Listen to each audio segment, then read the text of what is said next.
Well, greetings, world, and greetings, Seven Spot. We're live. It's a miracle. And we have a great show for you today because we're going to be basically all over the world. So without further ado, I'm going to bring some people into the stream. First of all, I'm going to add my partner in crime, Steve Dunbar. How are you doing?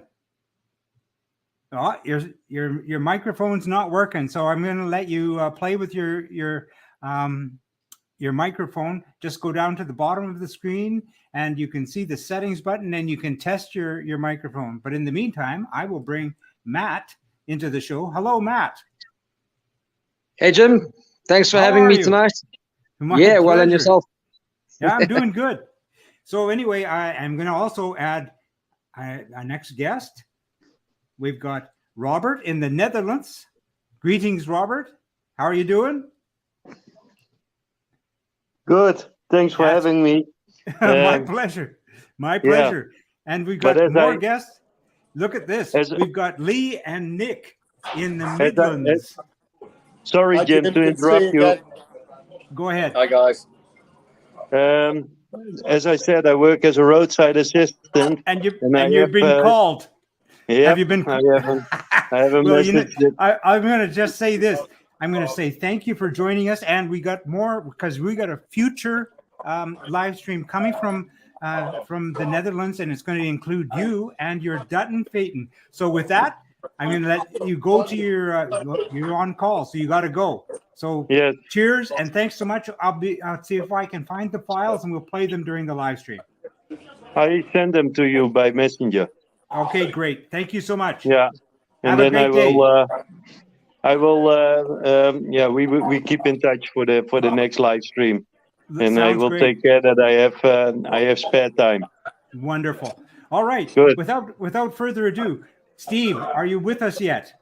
Bye. I don't hear you, Steve. We got to get your microphone working. It's at the bottom of your screen, Steve. You'll see a settings button, and you have to go to settings and then adjust your microphone and do a test on it. But in the meantime, I'm going to bring Matt completely right into the picture. Hello, Matt. How are you doing? Yeah, Jim. Good, and you? That's great. So we're going to also bring in our good friend, John Minion, quickly from Evesham in the Midlands. Say hi, John. Hi, everybody. How we doing? Yeah, doing great. This is typical of us. It's bedlam. That's what we do best, I think. All right, back to Matt. How are you doing, Matt? Yeah, it's all good. Great. So you've got the floor, Matt. Tell us what we're looking at there, because yours has got to be one of the most unique sevens, if we shall call it that, I have ever seen. Yeah, it's fairly radical. A friend of mine approached me. Go ahead. Yeah, a friend of mine approached me about 2 years ago. They'd drawn a car and they wanted to remake a car and that kind of thing. So, and that's what we do. You know, we've made various sports cars over the years and done lots of Formula Ford work and that kind of thing. So I agreed. We did some design changes and things just to make it slightly more sensible in terms of work and that kind of thing. And my history being Formula Ford, you know, there's a lot of Formula Fordisms in here, which I think is, it's just been a great project in general. So, you know, I think the two of us combined, we've really managed to make something quite unique. It's something that's been a really fun project. We've taken, it's a Lotus Class B race car for South Africa. So it's a very, very strong series here. It's unbelievably well run. We've got a really strict set of rules in terms of engines and gearboxes, tires, that kind of thing. You're very limited in terms of tires, which it's, in my opinion, what makes the series work so well. The engines all make very, very similar power, and they're all from a scrapyard, so they're nice and cheap. It's just a brilliant, well-run series. So it's something that we really wanted to have a go at doing better in. We've got some superstar drivers here. We've actually got one of our sort of local touring car drivers who's he's a real hero in terms of South African motorsport.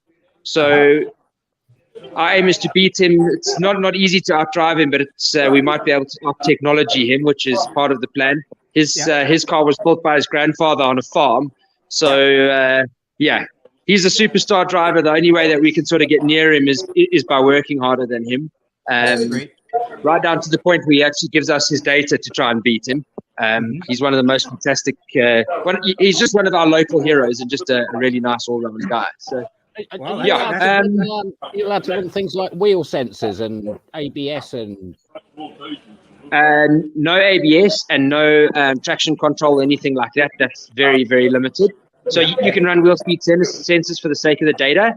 So we have an AIM system on here, which is, it's a great user-friendly, low-cost system. That's available all around the world. It's got good GPS and everything like that. And we can run wheel speed sensors on it just in case you want, checking stuff like wheel spin and that kind of thing. But yeah, we mainly just work off the GPS. We don't sort of try and go to sort of world championship with it either. So Oh, I'm really keen to, let's talk about some of the tech, how you're going to out technology these guys, because it is different. Number one, it's a single passenger, a single driver only vehicle, because your passenger is a fuel tank. Yeah, so I just want to see if I can get you some good footage of it here. The whole idea was to try and get the weight distribution 50-50 and 50-50, which we've managed to do. We've managed to get the engine quite far over. Let me just walk around to the side here. So you can actually see... That's your fuel tank in the passenger side, yeah? Fuel tank is in the passenger side. Just we're not allowed to run them in the back here because we have had them catch a light. I'm trying to get you a photo of the prop shaft here.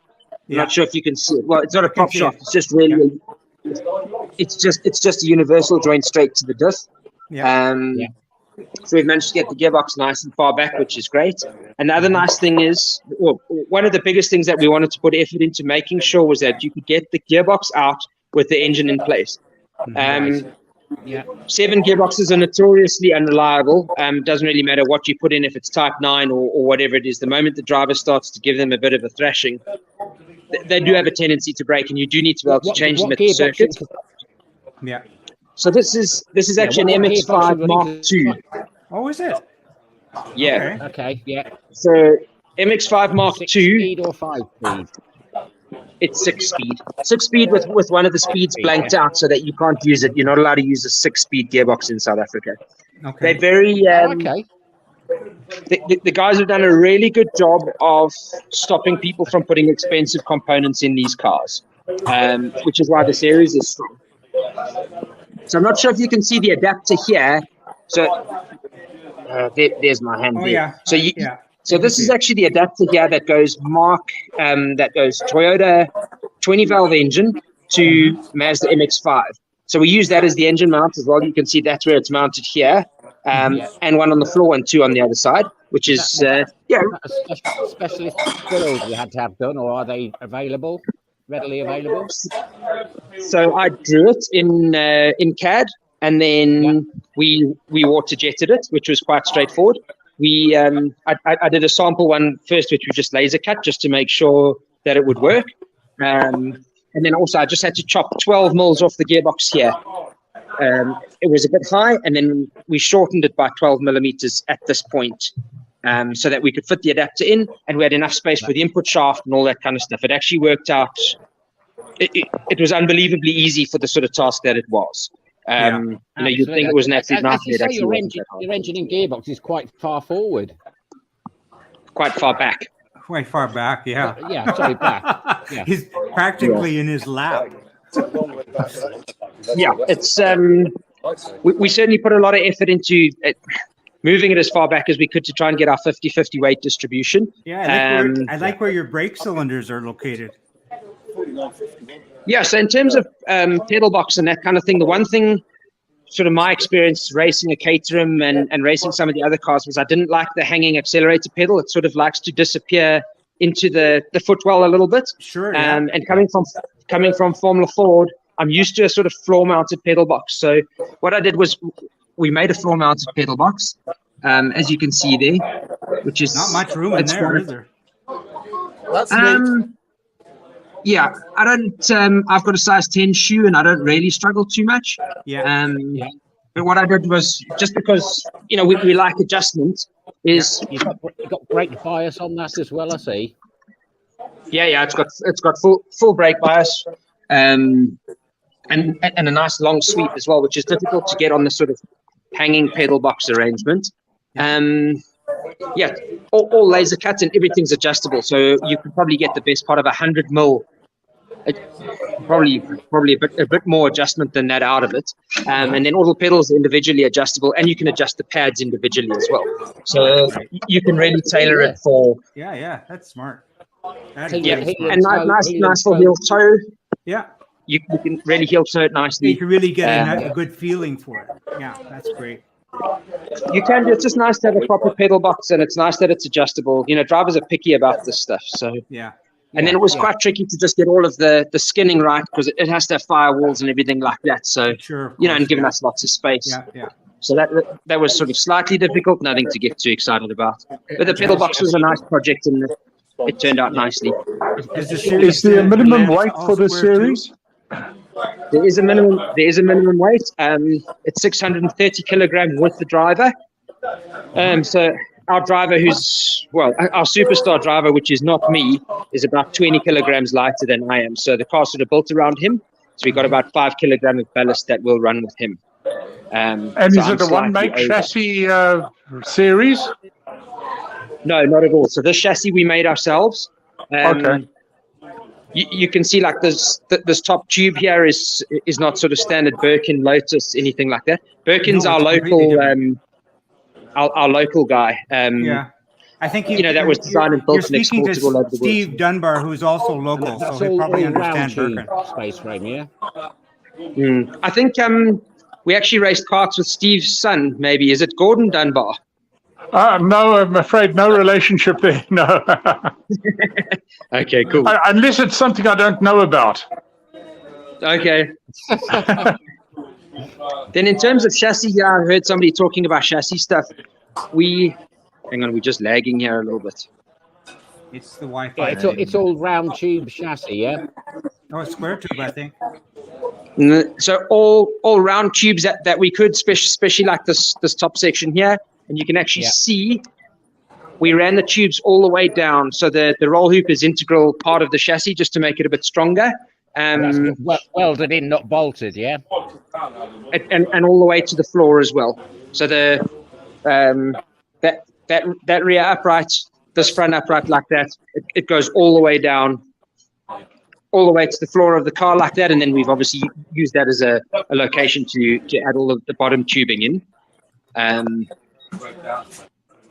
Which it turned out really nicely. We saved a bit of weight with the flanges and things like that as well.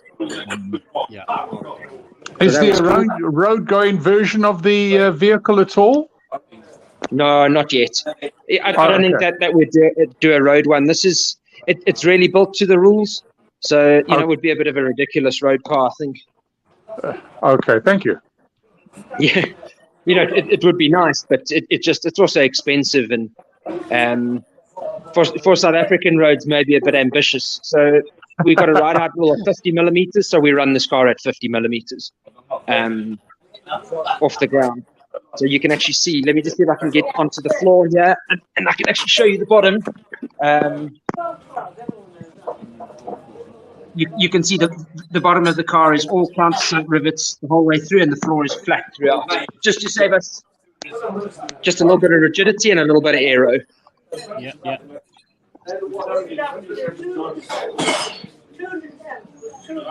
So and from a suspension point of view, Craig did all the design stuff. We put a huge amount of effort into being able to crash it. It's one of the things about a 7 which is slightly difficult, is if you crash them, they do a lot of damage and a lot of chassis damage. Yeah. So all the suspension is mounted with these little brackets. So if you do have a big one, it just rips the bracket off in theory and damages that, which is nice. Again, just a sort of it's just an old Formula Ford trick. I guess those things really got crashed endlessly. So You've got the inboard shocks on that as well, haven't you, to reduce the unsprung weight? It reduces the unsprung. Obviously, there's nothing in the airflow, which is nice, and then there's a huge amount of adjustment. in terms of you can adjust the droop independent of the ride height, which makes a difference. The camber, this is quite a nice feature as well, is the toe link and the wishbone bolt onto this plate here, which means that you can adjust the camber with these shims over here, which means that you don't lose the toe when you adjust the camber. Nice. Which is that before. Is that your own design? So it probably came out on Formula Fords in the mid-90s already. Okay. It's just a really cool trick. It just saves you a lot of time in terms of camber adjustment. So we can do a camber adjustment in about sort of 2 minutes. I was going to say, Yeah, that makes a huge difference when you're on the track. It does make a huge difference, and these uprights are also really clever. They're just water jetted, and then they use a mini bearing which just bolts straight in there like that. So turnaround time of these things is really quick, and they're dirt cheap, which is really, really nice. Simplicity. It's super accurate. Yeah. It's really great. In this one here, this is probably worth a look. Is the front push rod attachment here? It's something that took a fair amount of design work and a lot of thinking. It's maybe worth leaving to the experts to try and work out what we've done here, just as a bit of sort of entertainment, and maybe we can try and come back to it at the end, just so that you can actually see what we've done and maybe think about the reasons that we did it.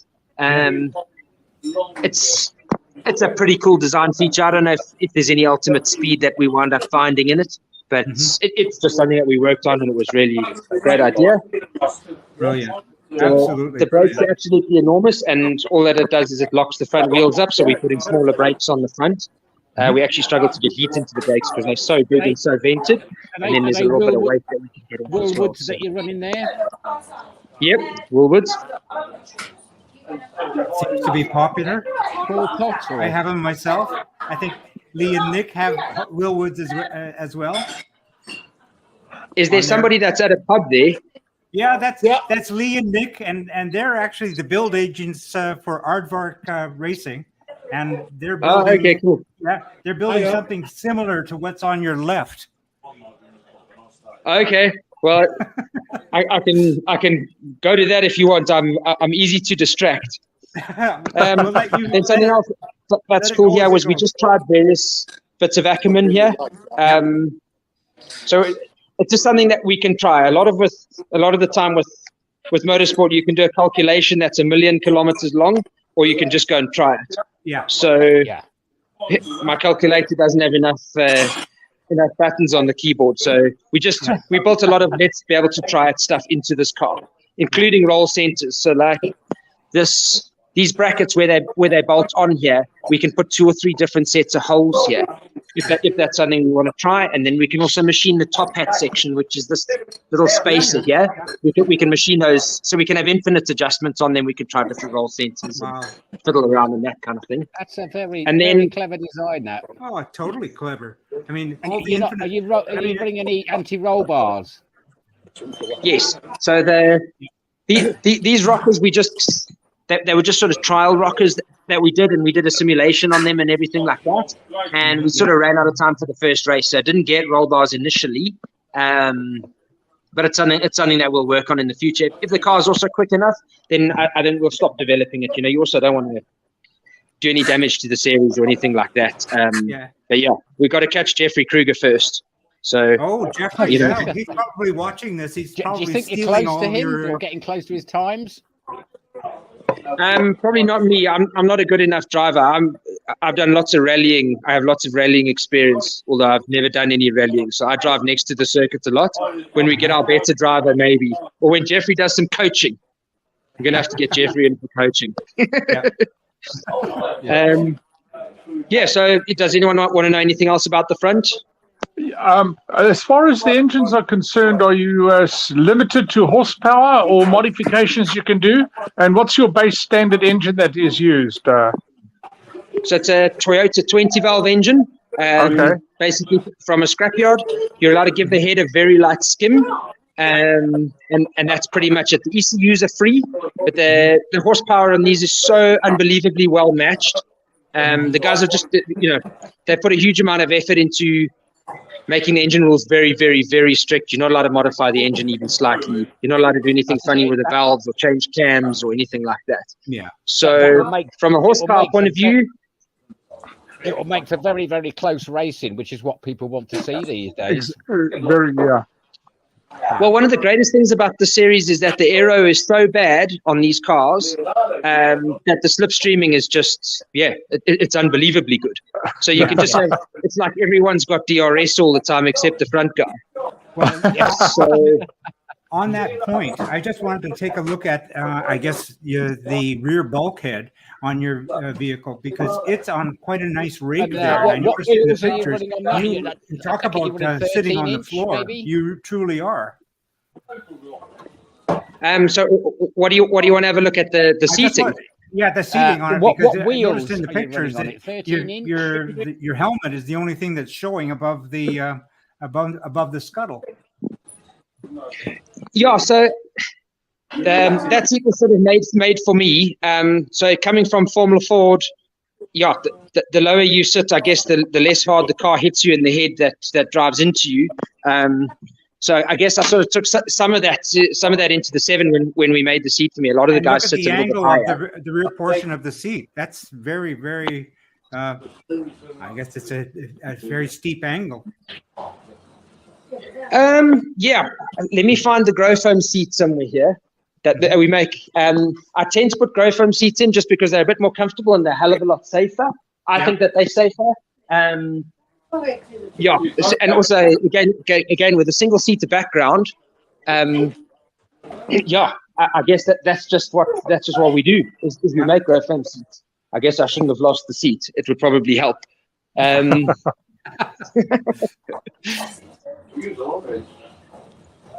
It's incredibly well thought up, Matt. That is really brilliant. Look, we spent a huge amount of time, and obviously we've got a lot of really good examples of cars. There's a lot of South Africans that have done amazing stuff with cars. They've really done a good job with them. So we had a lot of good examples to sort of copy. That front pushrod mount that I pointed out comes from a Delara Formula 3 car. I did 2 seasons of British Formula 3 as a number 1 mechanic. So, obviously I copied a lot of the bits and pieces I learned there from that sort of thing. So none of this is sort of like spectacularly new ideas. I can actually tell you where the inspiration comes from for bits and pieces. I like bulkhead cars because as you damage things, you replace pieces, not the chassis. So you can often fix them at the circuit. I love what I'm used to. How about rigidity? I haven't seen that rear shock absorber set up either. So if you know Formula Fords, again, this will be very much like a Swift SC 94, 96 sort of era. Not sort of particularly new and inventive or anything like that, but in terms of the space we had and wanting pushrod suspension, this just worked really, really well. So we've been pretty happy with it. We'll get a roll bar mounted on here, sort of Formula Ford style H, with links to the 2 rockers, which is nice. It sort of gives you an infinite amount of adjustment. But again, we'll see with that one.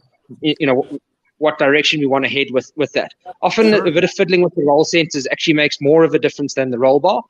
And because we're so limited on tires, we're allowed 2 sets for the whole season. The whole season? And they're 6,000 Rand, which is like, I think probably, it's divided by 15, so it's about $400 for the set. It works really, really well. The tires are quite hard. And it's part of what makes the series work so unbelievably well is the tires are the limiting factor. So you can go out, you can go and buy yourself a new set of Öhlins, and you ain't going to beat Jeffrey Kruger. That's it's just what makes it work so well. So we can go berserk developing a car and trying to do the thing. And again, we're limited by tires. So with all the bulkheads, can I ask you? Because you're in South Africa, do you have wet tires and dry tires? No. So what we do is we probably do 1 rain race every 2 years here. It is South Africa.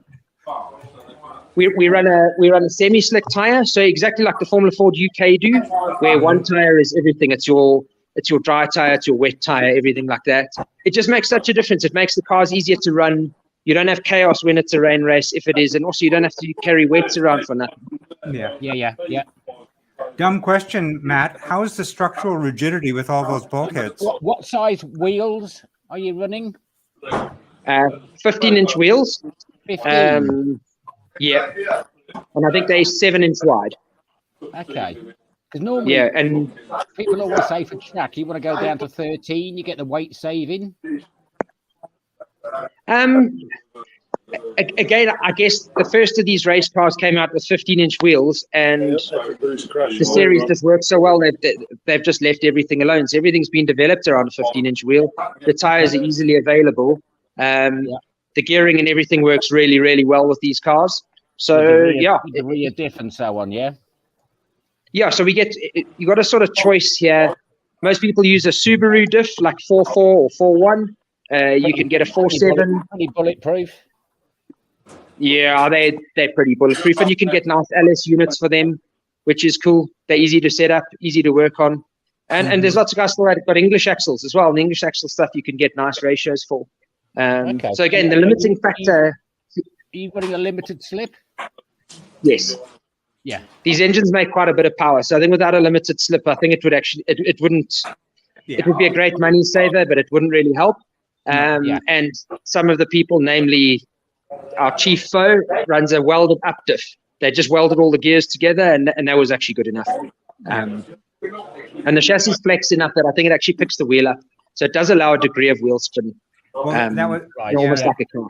So you do get a little bit of flex with all the bulkheads on the chassis.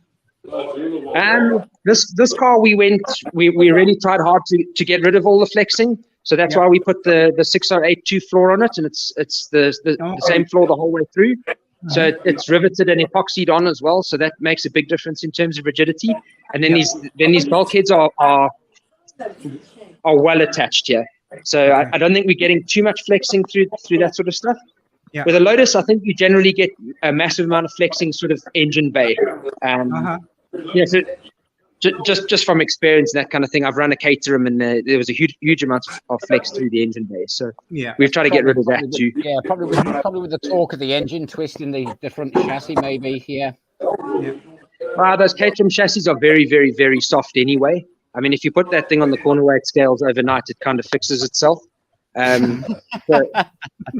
So while they're absolutely brilliant cars, and I mean they're beautifully nickel bronzed and everything like that, they're not made to be stiff, and I think the chassis is a replacement component. Whereas in South Africa, we don't have the option of just replacing the chassis. I mean, it's a huge amount of money here, and we have to do stuff that makes sense. We have to do stuff that saves money, and that's I think where the series is so brilliant. I mean, the series punches way above its weight, and in terms of budget, you could probably do one race in the UK for what you'll do on a season here. Yeah. Yes. But to make it affordable so everybody can get involved. This is what I said. I imagine it's quite a popular series with a lot of entrants. It's probably South Africa's biggest, or in amongst its biggest series. I think we had 30 cars at the last race, which is not bad. This isn't a country with a huge amount of money, and we do have a lot of problems and things like that. So these guys do an absolutely brilliant job. I think South African motorsport is a good amount on the grid. It's a good amount on the grid, and 30 reliable cars, and that's not the biggest it's been. I mean, I think they've seen over 40, and there's probably a good 100 running cars in South Africa. So it's a consistent 30 cars as well, which is really good. Yes, yeah. Very, very cool. You mind if I ask you to swing your camera over to, I guess you're right. So this is a Juno that we're remaking for somebody. It burnt out in Cape Town. They left the battery on charge, and it was one of those lithium batteries. So the car burnt out, and it destroyed the whole front of the car, sort of all the way virtually to the engine.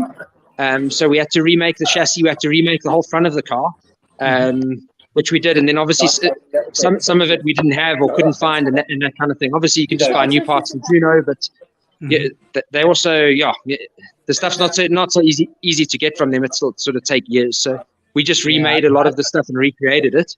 Yeah, I have to say, I am not a big fan at the moment of lithium batteries. I know people swear by them, and obviously the huge weight savings, but when they let go big style.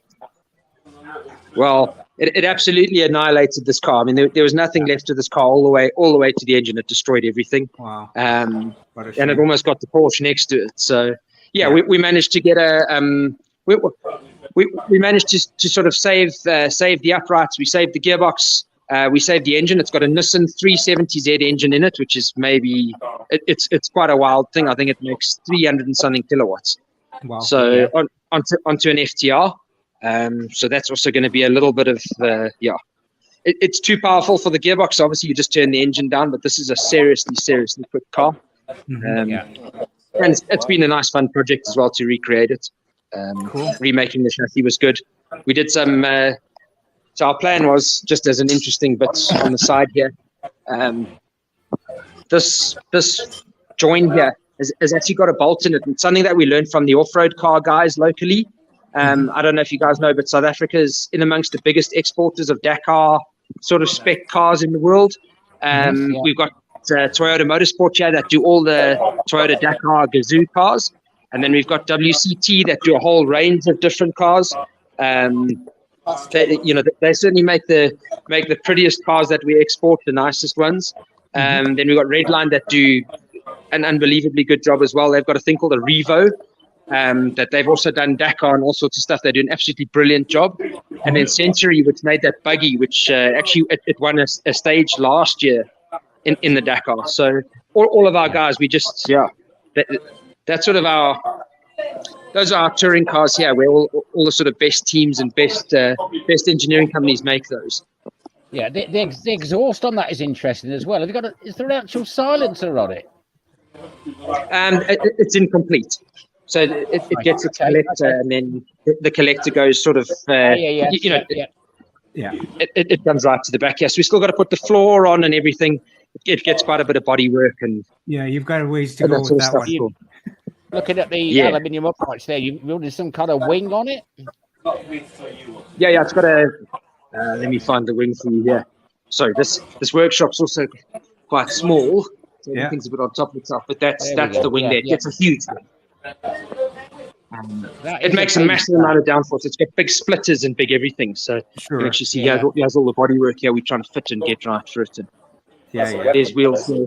You can actually see the size of the wheels.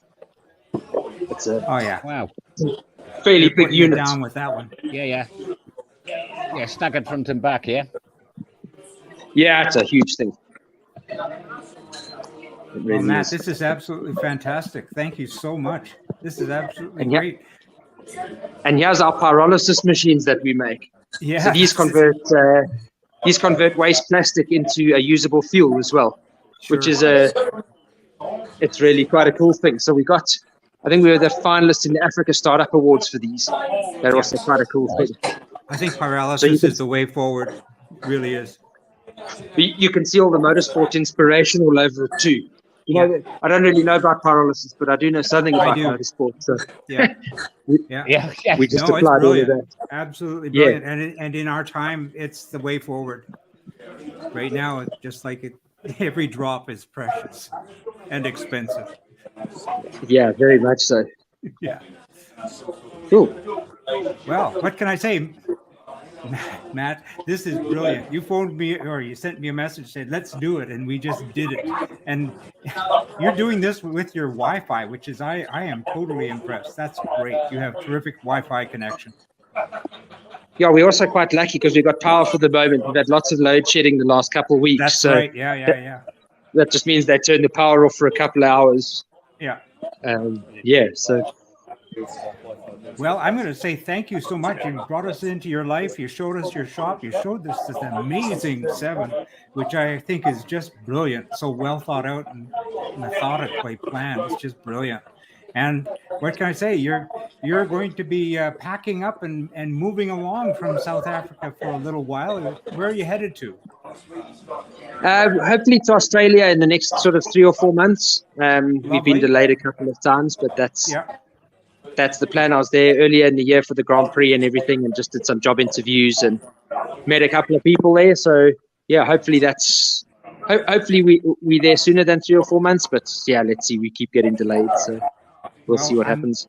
I'm going to say thank you so much for doing this with us. And what can I say? I'm looking forward to following your adventures in Australia. Yep, I'll post where I can. And thanks so much for having us. It's really cool. It's been a cool project. Yeah, I can't claim too much I can't claim all the credits. Craig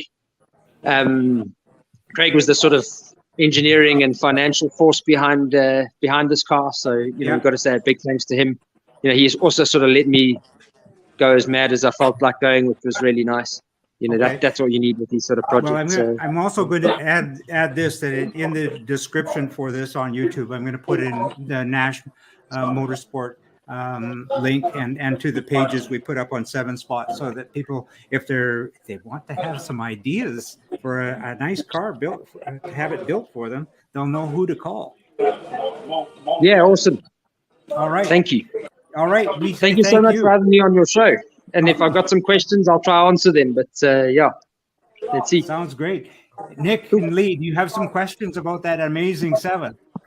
No, just at the moment it's what can I say? Yeah, you see, I just like the rear Nick and end Lee are suspension. bike engine guys, so Yeah, very tidy, and it's a great solution. yeah. I just congratulate you. That's absolutely fabulous. Awesome. Thank you. All right. Cheers for now, and we'll keep in touch. Great stuff. Thank you so much for having me on your show, Jim. My and pleasure. have a good one. All right. Cheers. Thanks so much. All right. Thank you. Look at this. We're bringing in Lee and Nick now. And Hi, guys. Hi.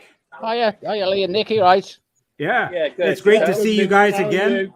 I'm Oh, all we're right. doing- I'm struggling to hear Jim though. I can't hear Jim when he's speaking, but that's fine by me.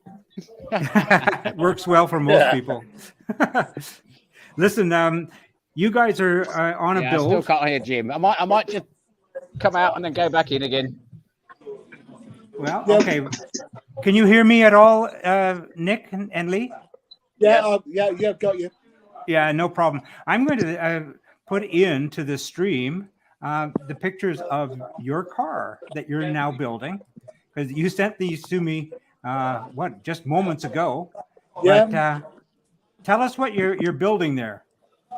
We're building an ARL SP1. That's Aardvark Racing Limited. Aardvark Racing Limited, SP1. We're up to the stage where we've got the majority of the wiring in place. Yeah.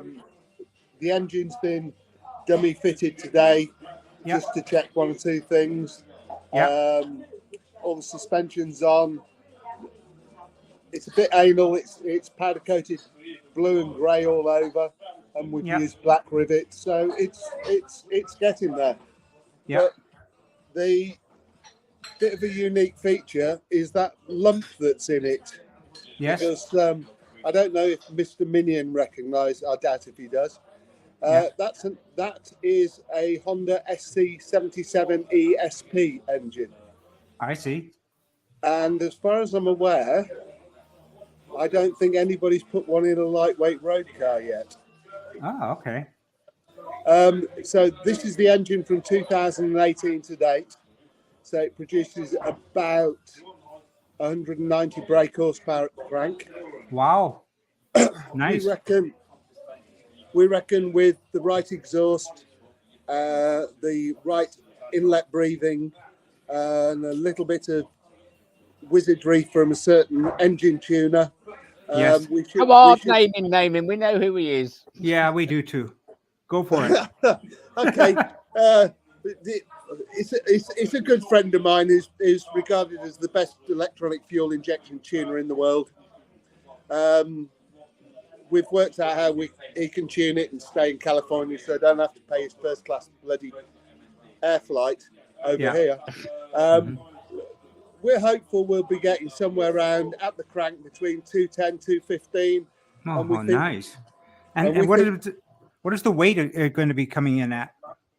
The car, we reckon we'll get in in 460 to 470 kilos road. Mm-hmm. So that is lighter. That is Eh? light, and I know he's been working on lightning things like the alloy uprights and stuff like that, and he's. We'll get there. I've got my booster under 500, John. We'll get it below. Yeah, and that is 500 for a booster is good, really good. Yeah, I agree. Mm-hmm. So with this engine at the moment, there's nobody playing silly sods with putting these in the bike engines. The problems we've got with that we think we've overcome is we're going to have to put a billet sump on it. We think we've overcome the problems with that.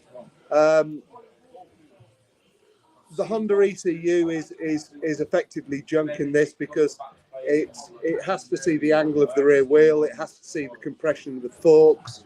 It's got so many stupid sensors on it where if it can't see the center, it just turns the power down.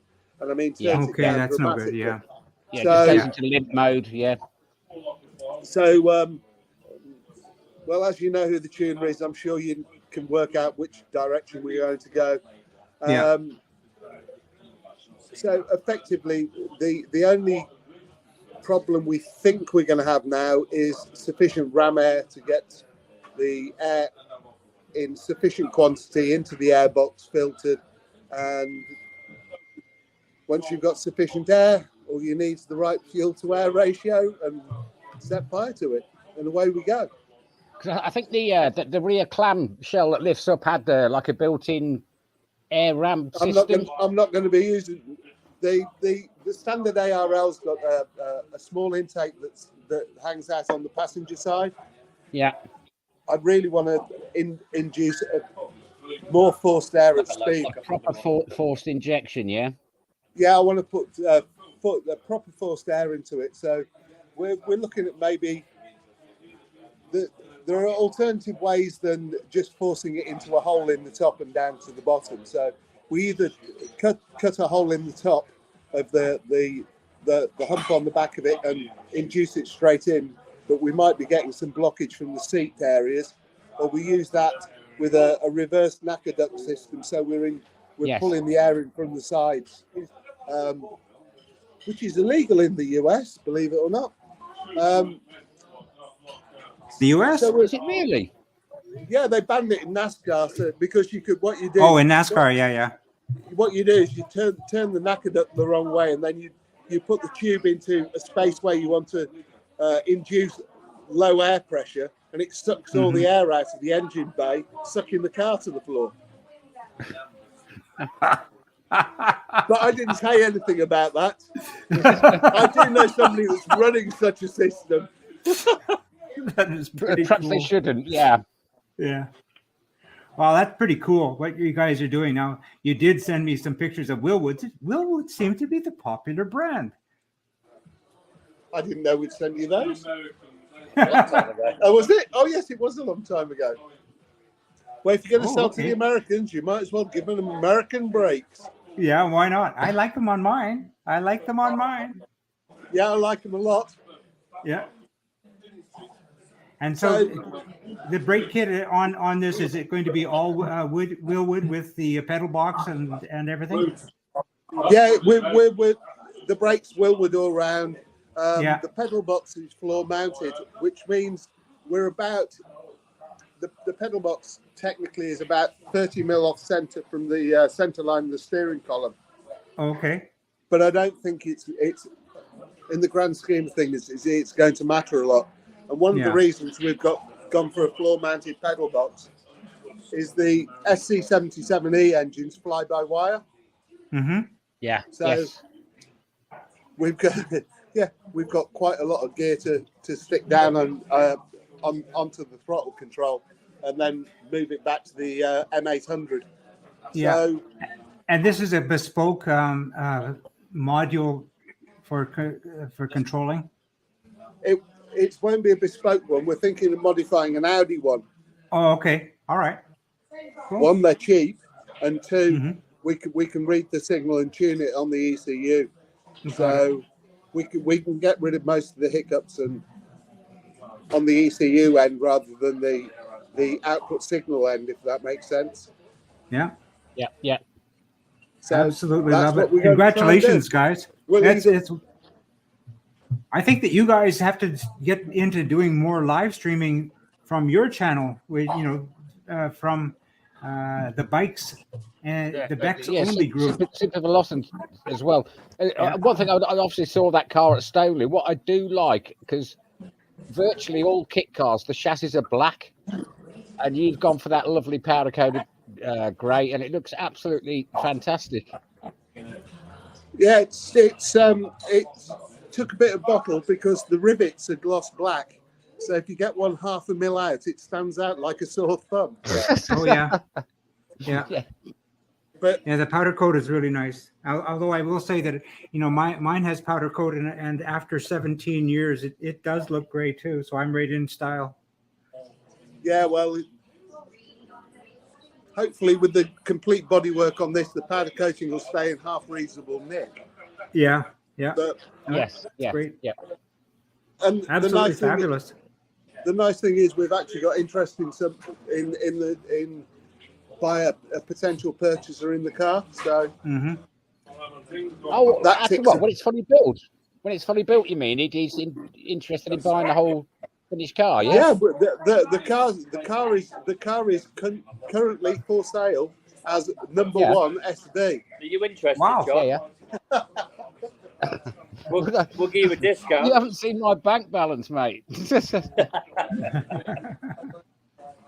Well, neither have I. I daren't look. Yeah, but well, seeing as we're getting all commercial here, and ex-wives, mate. You're going to have to give us the name of your build company again, guys, so that people know who to contact.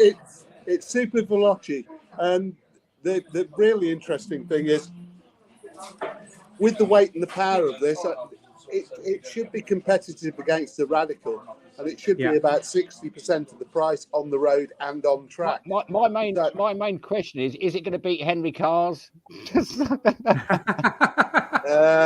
Yes, easily. We should have a 20 brake horsepower advantage more than that over Henry. He's got the blade in the back of his, hasn't he? He's got an SC59B engine in the back of it, I think, a 2014. Yeah, so I think that's right. They're good for about 195 brake at the crank. Yeah. So,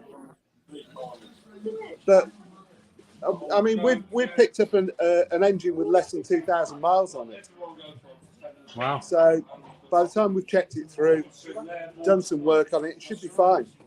Yeah. It's as good as anything. It's a just running engine. So, and John, we're going to have a very, very fancy paint job on this car, which is going to give you at least another 15 brake horsepower. Yeah. Yeah, and every sticker. And we've got stickers. Yeah, stickers on the back. That's another 5 to 10 horsepower each sticker, depending on what they are. If you don't put an Apple one because that's minus 10 horsepower. So it's at the moment the build may be slow, but most of it's R&D because we're trying to play with an engine and ECU configuration that I cannot find anybody else that's done it. Yeah. So we'll do it. Yeah. Well, I think John, I'll do it. Yeah, I know you'll do it. I mean, I saw the work that you did with Andy Frost and setting the world record, which he's still got at the moment as well, isn't he? Yeah. Well, I spoke to Rod 3 weeks ago, and he's now using specialist laser dynos just to measure his valve and cam movements. And I said, why don't you do what we do? Just get it. Yeah, just send it. Yeah, if it's not going well, adjust it. Just fire it up, go. Yeah. Frosty's not good at the moment either. So you mentioned about a car fire as well, didn't you? He was working on RV1. He's bought RV1 back, and he had a workshop fire. So he got paint on his work trousers, a bit of methanol, kaboom, bang. So And I do remember you. I do remember you telling this, Nick, because when you first spoke to him, you said, "Is the car all right?"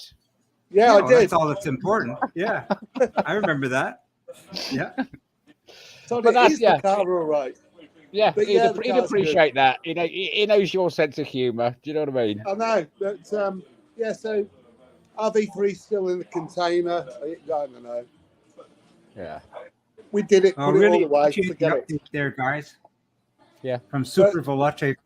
And I'm looking forward to doing more of this live. And I know that, it's not easy doing it live, but if in the future you can even catch a bit of video, and we can do it by a talkover just like you're doing right now with a bit of video, I think that would go down really well. We'll do it in the workshop next time. Yeah, exactly. And you've obviously got a Facebook site as well, haven't you? Yeah, yes. we've got a Facebook site. Yeah, and a website. You've got a website as well. Yeah, what's the website address?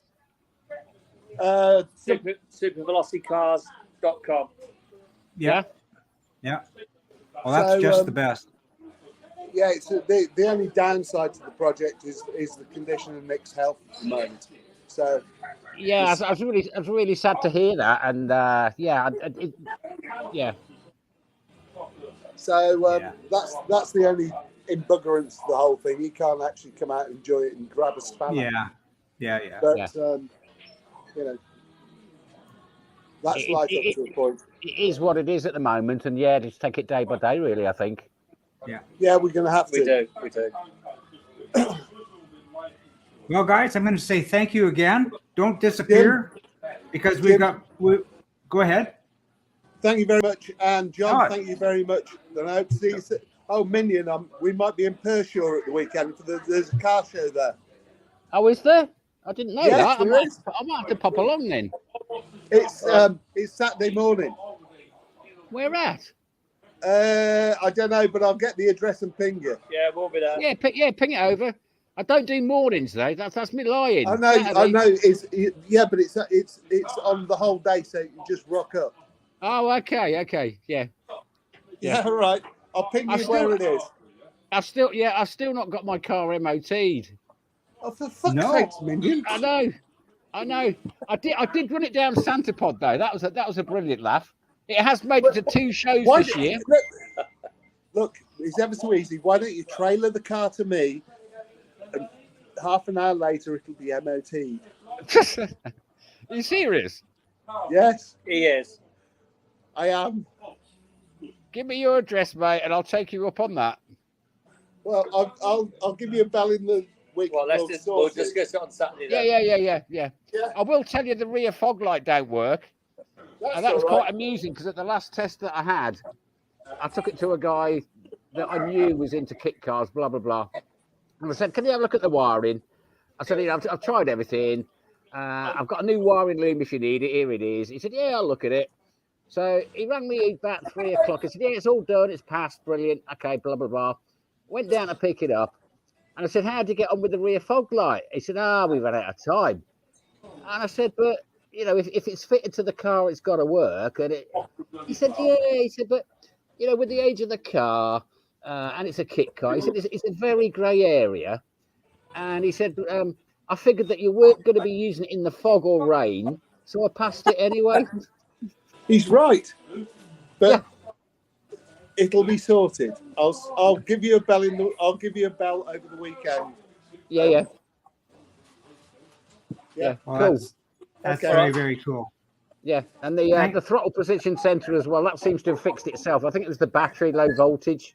It went on that run out. It kept cutting out. Yeah, I remember. Yeah, I do as well. The trouble is, TPS is when they start throwing wobblies, they start not seeing things. It just drives you. Yeah. But as I say, I ran it down Santa Pod 7 times. And it absolutely ran. Go on. And the fastest time was 13 point what? 13.9. You got into the 13s. It's 13.99 something, and 102 across the line. But watching the video back, and obviously being sad, I have. I just couldn't get it off the line. And to be fair, I wasn't I mean, normally the city car's revving it to about 8,000, just dump the clutch, but it was my first time, and I just didn't want to, knacker the rear diff or whatever, or the clutch. Have they glued the track? Hey, Have they glued the track? They glued the track at the start as well. Yeah, so I just took it gently. I wasn't gonna, I know what you say, Nicky, and it can really damage it. My clutch, it's too light. It is on the rear. Yeah, I was thinking I may have done better with a passenger. It's glue track in the light car's not a good idea. The car don't go anywhere. It just knackers the drive shaft, the diffs, the clutch, everything that's weak is going to go. And that's why I just took it easy. It's almost like a setting off from a set of traffic lights on the road. It's almost like whizzing up the quarter of a mile on a moped. Yes. yeah. I was happy. I wanted to get the 13s. I reckon I can do a 12 if I can get it off the line. But I don't. I reckon the booster will do low 11s. You reckon? I think it probably will do. Yeah. Anyway, I'll give you a bell over the weekend. We'll sort that little problem out. And we might see you Saturday. And we'll see you Saturday. Yes, absolutely great, guys. Send me details of where it is, and I'll rock up. I'll let Felix know and Jasper know, see if they want to come as well. Yeah, it'd be good to see Felix. Yeah. He's All right. Yeah. Thanks again, guys. Cheers, Lee and Nick. Yeah, good to catch up. Be good. Yeah. All right. Cheers, everybody. Cheers, guys. Haha, there we go. So it looks like it's you and me, John, for the moment. And we do have a little bit of business to take care of, because I'm going to add to our stream. You may have recalled that at the beginning of the show, we had Robert Schulman from the Netherlands join us, and he was called away to work, so we couldn't stick around. But I just contacted him yesterday, as I always do, looking for victims. And I want you to take a look at this and tell me what you think of that. Obviously a Phaeton, a very nice example as well, looking at it. I don't know what engine he's running, but... Well, he's going to tell us all about that, but it is turbocharged. Now, the thing about it is, with the Phaeton, being that I live way over on the other side of the planet from you, I have not seen one of these with cycle wings. Oh, you're right. Isn't that amazing? They've normally got like a... It's a whole one-piece front bonnet thing, yeah. Yeah, look at that. Now, of course, he's doing some work on the vehicle, and he did tell me that the whole trick in the Netherlands is to make it road legal is to have it with an original sticker, if you will, that it was road legal in the place it came from. So he got one, and it was a mess, a rolling chassis, and he built it. So I'm just looking at his gear stick there. Is that a 5-speed or a 6-speed? Maybe it's a 5-speed with the reverse. We are going to have to wait to find out. But there you have it. Look at that.